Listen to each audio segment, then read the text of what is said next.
everyone, and welcome to the Porsche 911 GT3 World Premiere. My name is Sarah Elzer, and I'm super excited to host that live stream for you, and I'm very happy that you're joining us here digitally. I know, you're all waiting for that moment, the moment of revelation.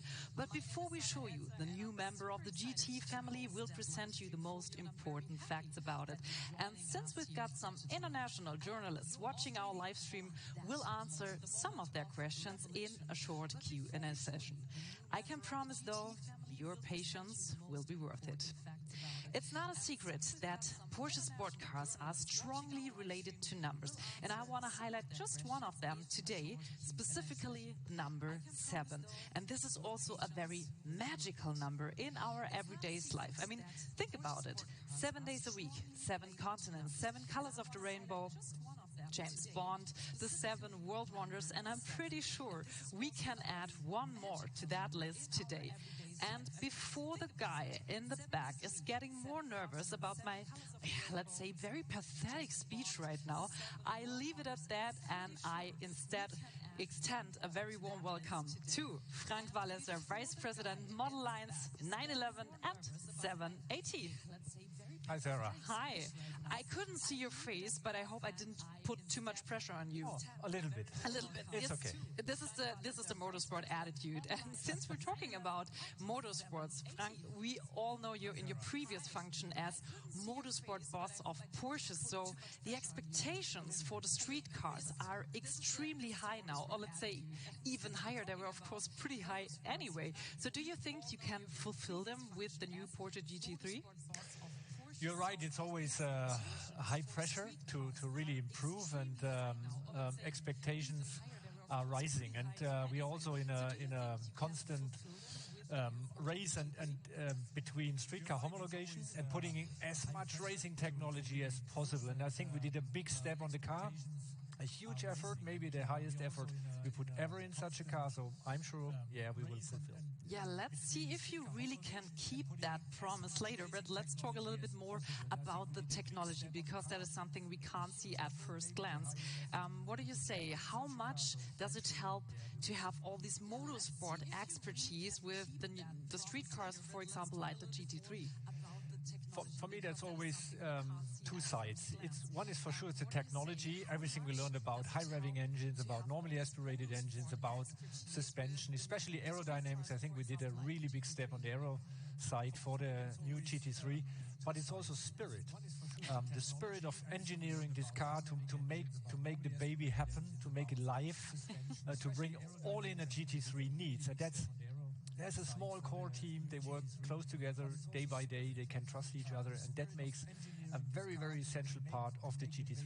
I think you already delivered a quote for the journalists to bring that baby to life. I love that one.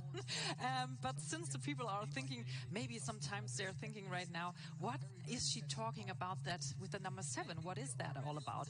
And for those who are still wondering, we're presenting you today the 7th generation of the GT3. So from the 7th generation back to the very first one in 1999, you see, I didn't exaggerate with the number thing at Porsche, 1999. If I did my research right, they were sold out after just 2 months, and Porsche had to produce more. So an icon since day one. What do you think, Frank? What is the reason? Why is the GT3 still an icon today? I think the GT3 developed over the years more and more to be the 911, the variant that is the most exciting, and for me very important, it carries everything of the DNA of a 911, but also of the Porsche brand in a single car. If you want to explain Porsche or the 911, what is very, very closely linked to it, I always say, go out for a drive, take the car an hour on the racetrack, or go in the countryside, and you will come back and you understand everything about Porsche. It's all built in. It's the essence of Porsche in a single car. That made the GT3 over the years so special, and I think what we're gonna present now is still the same. Yeah, and while this car already has made history, we write a new chapter of a whole new story today, and I think that's the perfect moment to meet the new one. And who could present it better than the father of the new GT3? Ladies and gentlemen, Mr. Andreas Andi Preuninger and the new Porsche 911 GT3.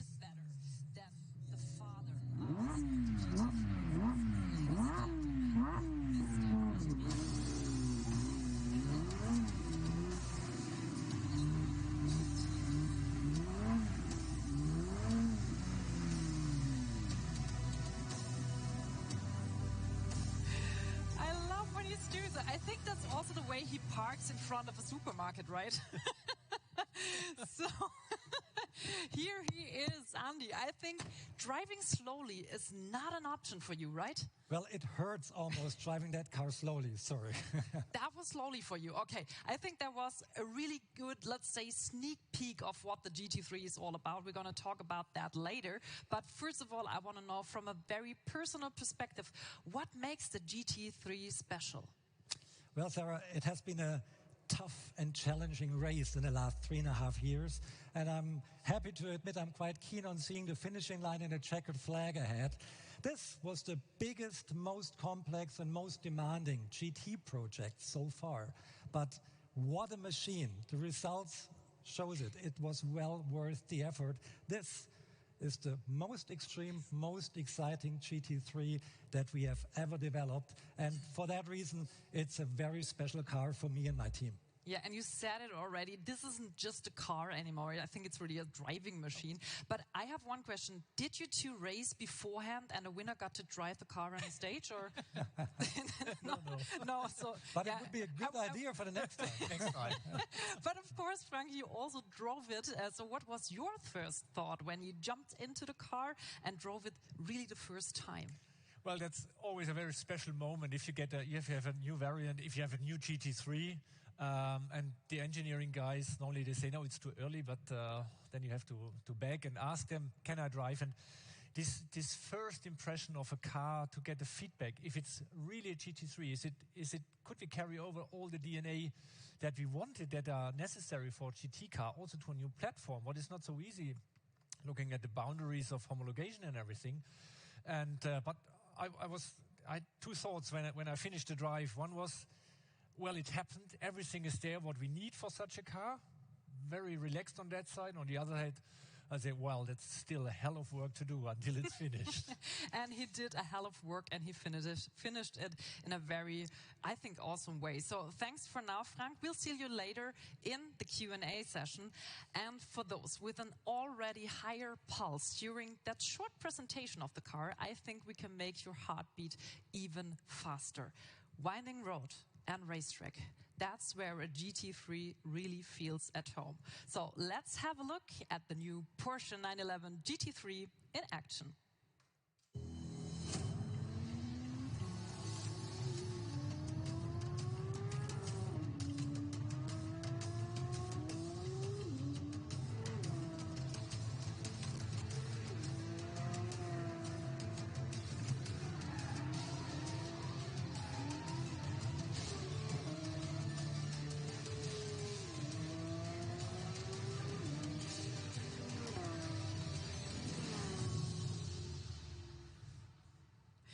30 seconds only, but I enjoyed each and every second of it.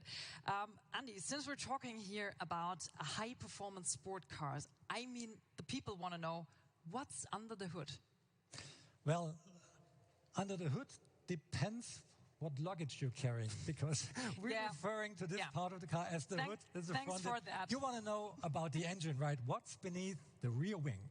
So, and I can tell you, it's a motorsport engine from the first degree. It's the same engine we use in the Cup car. It's 4-liter displacement, flat six, high revving, a fire-breathing, normally aspirated engine with all the tech from a race car engine, like individual throttle bodies, dry sump lubrication, titanium parts in the engine, a lightweight exhaust. This is, for me, the most emotional engine that's on the market anywhere today. It's so much fun. But it's not all that defines a GT3. It's a lot engine, but it's the rest also. And on that car, we have a complete new suspension, a double wishbone front axle for the first time. That's a revolutionary evolution, I would say. Bigger wheels, bigger brakes, wider rims, and That all on the 992 platform, and it's a little bit bigger, a little bit more competent, and it needed some lightweight trickery to keep the weight down, and that is dispersed all over the car. So all boxes ticked. So did I miss the part where you said how much horsepower this car has? No, this car has 510 horsepower, and that's a lot for a 1,435 kilo car. And that's exactly the sweet spot we're aiming at for having a driver's car and the perfect track tool for the weekend. And speaking of another very favorite topic of you, I mean, you're well known for putting your cars, let's say, on a diet. So how much did you train off at this one? Well, that brings us back to the hood. Finally. It's made of carbon fiber, and we save some kilos here. And underneath hidden is a super lightweight battery that brings the weight down even more. The rims are lighter than before. If you look at the glass throughout the car, there's super light, very thin glass. So we save about 5 kilos in comparison to the predecessor just on the glass. And if you're a freak for carbon fiber, you get a roof in carbon fiber as well. Puts down the car's weight another kilo, and the rear wing and the whole section on the rear is painted, but underneath, even where you can see the cross members, carbon fiber as well. Additionally, around the engine, we found another 5 kilos, and it goes on and on and on. The end result is this car is about the same weight as the predecessor, but incorporating a lot more technology. But you just talked about all the exterior components. So what is about the interior? Did you also tweak something here to reduce We don't weight? stop at the interior. If you look closely, you'll find complete new ways of setting up the carpet in the car. It's complete new lightweight carpet. In comparison to the predecessor, it's about 3 or 4 kilos less. And that's quite substantial. We changed the seats a little bit more edgy, give a little bit more support to the shoulders. And look at that microfiber cloth here. It's a dual layer with this blue shining through. It's perforated. It looks very sophisticated with the stitching. We like it a lot because it mirrors the exterior so well. So for the record, you started that topic. So let's dive into the girly talk, because I love that application here. It's the same color as the outside color. And I learned that this color is called shark blue. So who's the inventor of, I have to mention it again, shark blue? Shark. I mean, the inventor of names is always our marketing department, and they were spot on with shark blue, I think, because shark, what a beautiful, powerful and elegant creature. I think it fits very well to the character of the GT3. But the color itself, I have to confess, I could contribute, and there's a little anecdote connected to that, because when I was on holiday, which is rarely, I was lying at the beach in August 27 in Sardinia, and this big, beautiful super yacht passed by, a 300 feet, very elegant super yacht, and it had this gleaming blue hull. I was on my feet taking my camera and said, that's exactly the color we need. And the rest is history. Here it is. So this is what you do on your holidays, on your rally holidays. Well. And I think a lot of people out there, including myself, are very happy that this yacht wasn't orange or something like that. But speaking of design, let's go to this, well, I say huge rear wing and to that massive diffuser down there. I think these aren't just design elements. This is a statement straight from the racetrack. This is an absolute statement, but it's a functional statement. On a GT car, like on every Porsche, form follows function, but we think the form should look beautiful as well while it's functioning. And this is the new way of supporting a wing, a rear wing. If you turn around and look at the RSR race car, a swan neck spoiler, a swan neck wing, sorry, and it shows perfectly the technology transfer that we live with the GT cars, with the GT race cars and the G street cars. So technology transfers from the track to the road, and this is a perfect example. And what works on a race car and makes it fast is good for a street car as well, is it? So it also depends now on the driver, but motorsport feeling is given here. Although the GT cars are inseparably connected to you, we have to mention there's a whole team behind these cars. And of course, a lot of more energy. So technology as well, but technology. So let's have a look directly into the development of GT cars.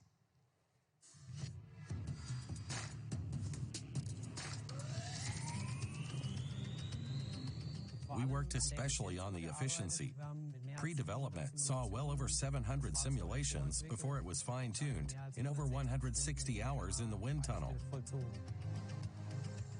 The new 911 GT3 achieves 50% more downforce than the predecessor in its delivery settings. The high downforce setting allowed us to generate 150% more downforce than on the predecessor model. For the first time, these cars are coming with an adjustable front diffuser. Its 4 different settings can regulate downforce at the front. This continues at the rear. Here we have a fully closed rear diffuser, which generates more than 60 kilograms in downforce at top speed. This time, the rear wing is suspended from above. The wing's upper surface is the pressure side that is significantly less susceptible to disturbances. The wing's underside is its suction side and reacts delicately to disturbance patterns. Not only the components, but also the development methods are very much alike those of motorsport vehicles. In the wind tunnel, we don't only simulate straight-line driving, but actually check every position the car will take on the track. We let the car yaw, pitch, and roll to simulate ambient conditions on the track, which we then improve accordingly.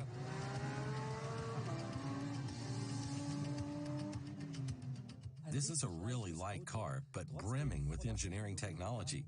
We tried to get weight out of the car wherever possible so as to convey the most agile, emotional, and precise drive behavior. Speaking of emotions, it's not only a matter of having a light car that feels precise and agile, but the engine plays a vital role too, being the heart of the vehicle. With the GT3, Legacy demands a high revving aspirated engine with 9,000 revs, 510 horsepower, and 470 nanometers of torque to turn it into a first-grade fun machine.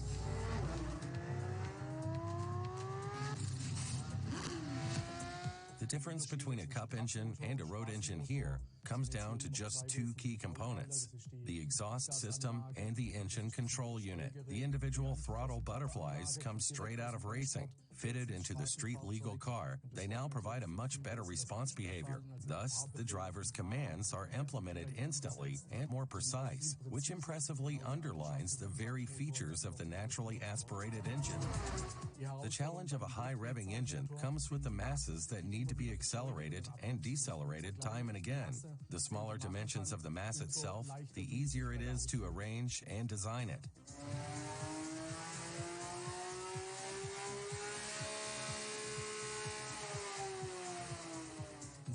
This engine really needs no sound engineering.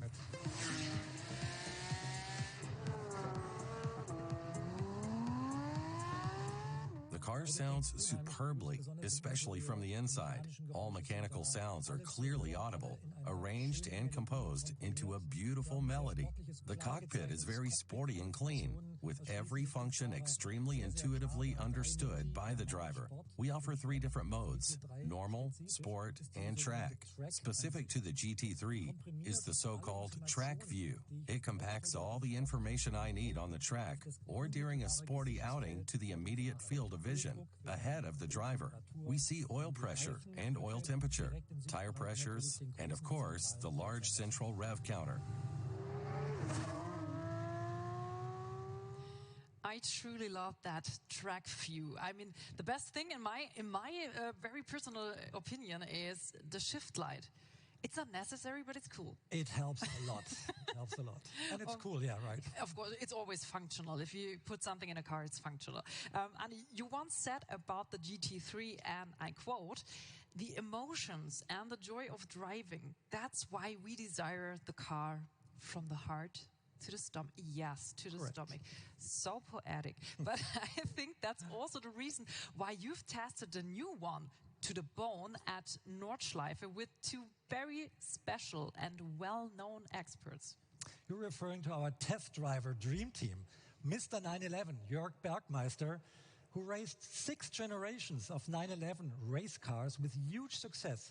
Nobody knows the 911 better than he does. And Lars Kern, or should I name him Mr. Nordschleife, who has so many record laps under his belt. There's nobody around that knows the Nordschleife better as him. And can you imagine what happens when you give both these guys a key to that car and give them a day off at the Nordschleife? Here's the story.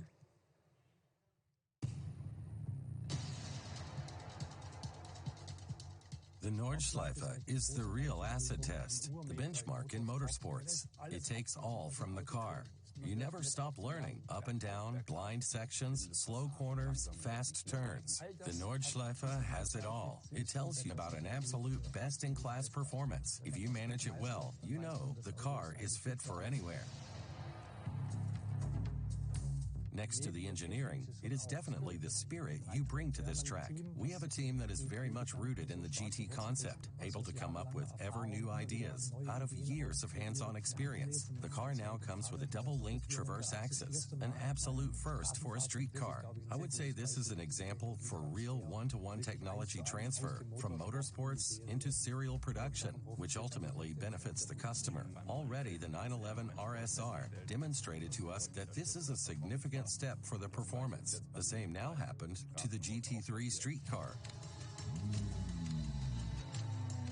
My personal feeling is that lap times are coming from technical departments. All in all, this is a giant step towards a race car.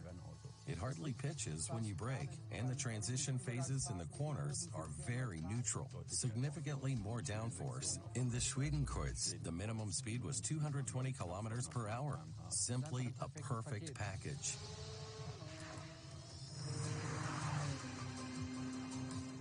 Years ago, when the first GT3 hit the road, it was a dream car for me.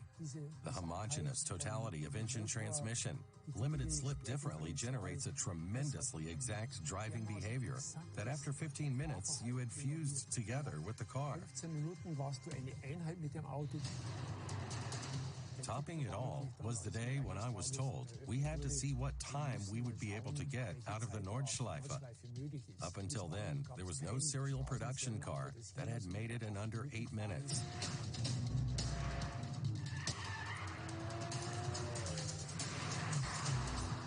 Well, then I drove it in 7 minutes and 56 seconds, which was a fabulous time we never thought possible. Under 8 minutes was an absolute sensation back then.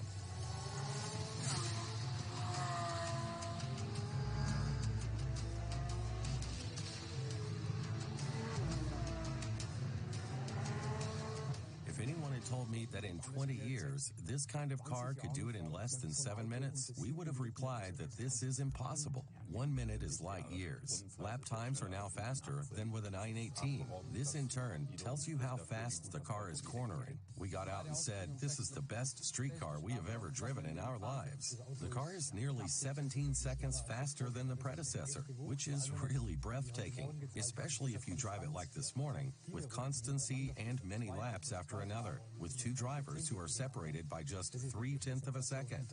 Do this on the Nordschleife and not on any Grand Prix track. That's the drivability of the car. Squeezing out that 1 minute is a tribute to the engineers who really did an outstanding job. Naturally, I respect our young race drivers, but one day I'll get the chance to head out to the Nürburgring to see for myself how that works. That was probably the most diplomatic challenge ever. We're looking forward to it, dear Walter. And I'm very delighted that he's here now, right from the racetrack in our studio, the Mr. 911 and Porsche ambassador, Jörg Bergmeister. Welcome, Jörg. Thank you. First of all, I have to ask, do you accept the challenge of Walter? Anytime. Anytime, yes. So the story goes on. Yeah, great to have you here. Thank you. Really happy that we are finally be capable of showing this beauty to all the fans out there. Really exciting.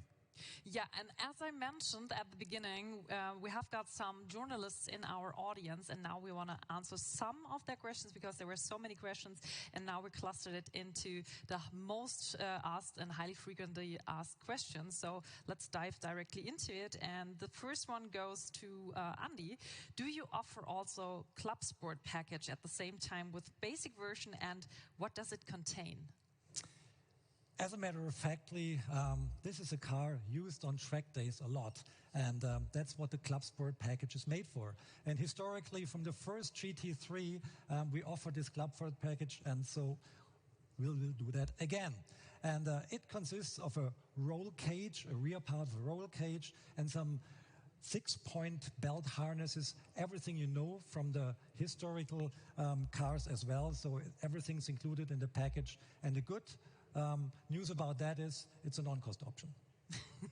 That was the best part. So that was storytelling. Yeah, good one. Next question goes to Frank. What is the difference between the PDK of the new 911 GT3 and the Carrera models? Well, for the GT3, we decided to keep the 7-speed with the direct ratios and had to adjust it a little bit to the wheel diameter, but we saved weight and thought that fits better to the characteristics of the GT3. Next one goes to Jörg. I love that question. How much fun is it developing and test driving street cars like a GT3 compared to your racing career? Don't say anything wrong. Obviously, as a race car driver, when you get in a street car, you have to lower your expectations. But on that car especially, I was shocked how good it is. It's really the grip level, the way it drives, how the balance is. It's so close to a race car. It's really, really impressive. So I enjoy it, and I think in the future it's only going to get better. And I think I think that's the next challenge here. But I think one component is, of course, the rear wing. So let's talk about that.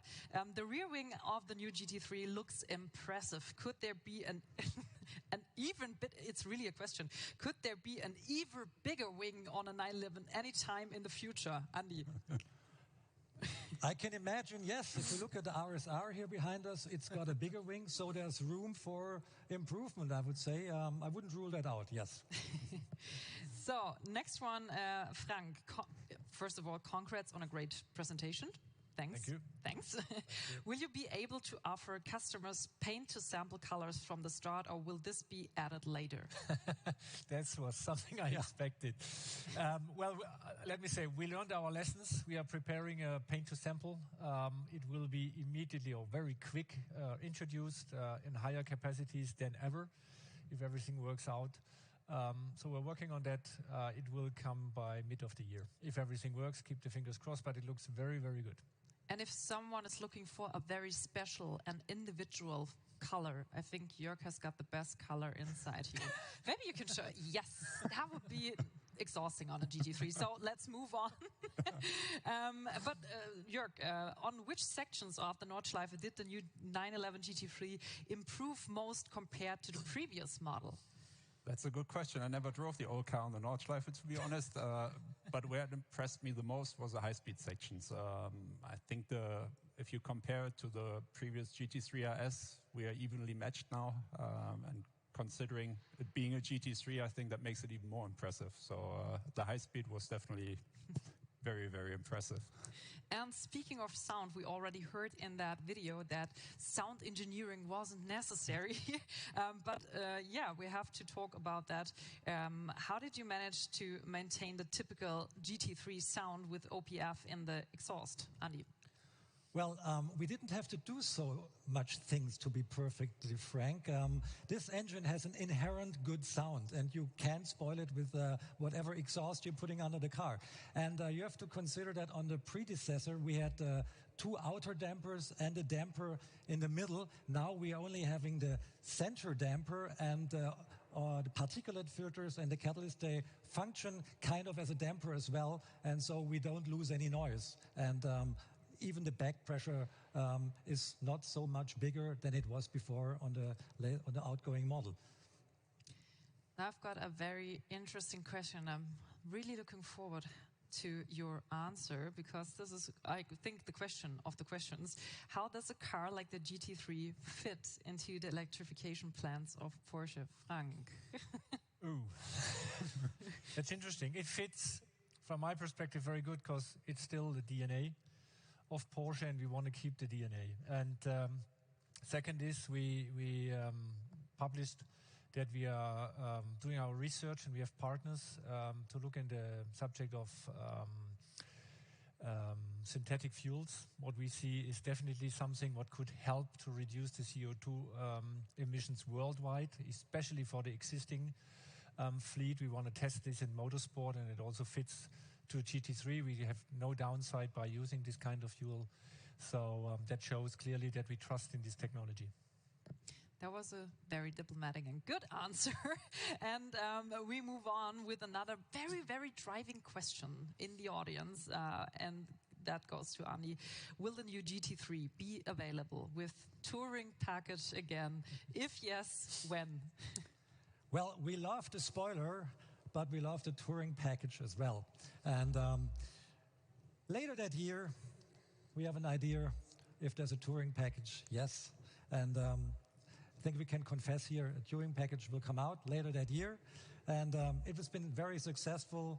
And we have found this new niche very interesting for us and for the customers. So clear yes to that answer. And the people out there are sitting there like, whoo. So, good job. Last question goes to Frank. The naturally aspirated engine was applied here, keeping in line with the 911 GT3 ethos. But was a turbo engine ever considered for this new model? Well, when we started with the concept of these cars, we always said we have to keep the normally aspirated engine as long as we ever could do, whatever it takes, whatever effort. So the second part was done, whatever it takes. So the effort was really huge. It was a really difficult development, but we finally managed it. For sure, we talk turbo, but there's always a tricky discussion because we all love this we love the turbos, but we also love the normally aspirated engines. So we'll see on the regulation and the emission side worldwide, because we are doing a world engine that fits from, let me say, South Korea to the US, from Saudi Arabia to Europe. It fulfills all emission regulations worldwide. It's very, very tricky. So we do our best to keep it live as long as we could. So I think we could talk here for hours, but unfortunately we're at the end of our live stream. So I want to say massive thanks to all of you. Thanks for your insight, answers, and of course, thanks for this amazing new high-performance sport car. And of course, thanks to you out there watching our live stream. We're looking forward to welcoming you again at our next world premiere. Until then, keep driving safely, stay healthy, and see you next time.